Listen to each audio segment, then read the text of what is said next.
नमस्कार दोस्तों, हमारे यूट्यूब चैनल में आपका स्वागत है। आज हम आपको बहुत ही प्यारा सुंदर सा कजरी गीत सुनाएंगे। यह गीत आपको कैसा लगे, जैसा भी हो अपनी राय कमेंट में ज़रूर देना। बेटा सरवड़ छुपे हो कहाँ जाई के, बनवा में आई के ना। बेटा सरवड़ छुपे हो कहाँ जाई के, बनवा में आई के ना। गए सरयू के तीर लाल भरने को नीर, गए सरयू के तीर लाल भरने को नीर। नाही आए का मंडल डुबाई के, बनवा में आई के ना। नाही आए का मंडल डुबाई के, बनवा में जाई के ना। बेटा सरवड़ छुपे हो कहाँ जाई के, बनवा में आई के ना।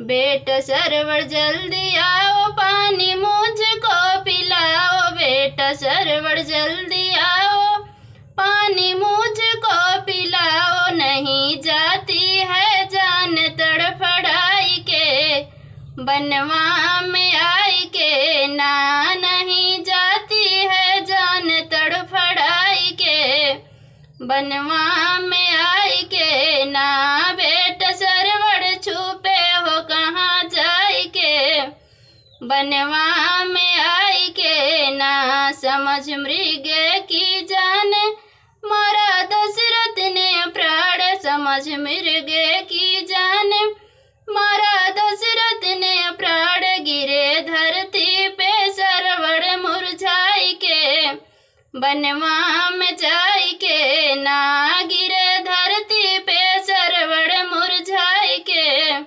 बनवा में जाई के ना। बेटा सरवड़ छुपे हो कहाँ जाई के, बनवा में आई के ना।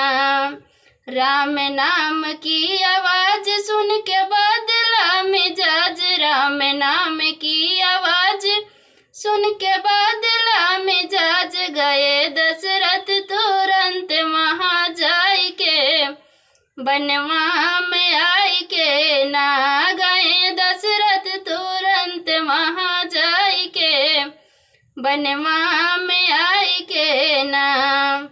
कहें सरवड़ कुमार माता पिता हैं हमार, कहें सरवड़ पुकार माता पिता हैं हमारे। उन्हें पानी पिलाओ ले जाई के, बनवा में आई के ना। बेटा सरवड़ छुपे हो कहाँ जाई के, बनवा में आई के ना।